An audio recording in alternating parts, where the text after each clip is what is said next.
আমাদের শ্যামের ভাইপো। তো নাও, বলো কি বলতে চাও। অবশ্য অবশ্য তুমি যদি কোনো সাহায্য আমার কাছে চাও তুমি বলো, আমি তোমাকে সাহায্য। আমি তোর কাছ থেকে কোনো সাহায্য চাইতে আসিনি। এটা তোর আর আমার মধ্যে ঝামেলা। এই ঝামেলার মধ্যে কাকা আর আমার লোককে চড়াবি না।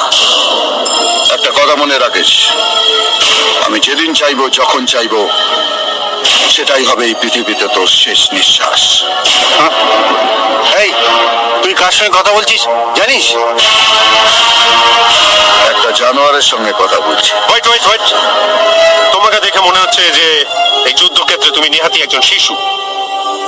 তুমি জানো যে তুমি যদি আমাকে স্পর্শ করো তাহলে তোমার কি পরিণতি হবে?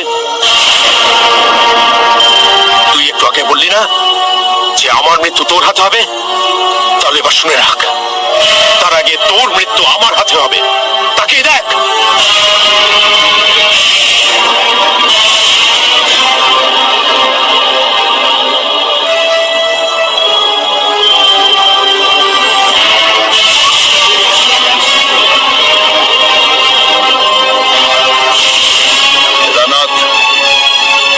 এ লড়াই তোর আর আমার লড়াই। যদি ক্ষমতা থাকে, সাহস থাকে, তো মোকাবিলা আমার সাথে কর। আজকের পর যদি তুই সাধারণ মানুষের উপর অত্যাচার করিস তাহলে আগামী দিনে সূর্যোদয় তুই নিজে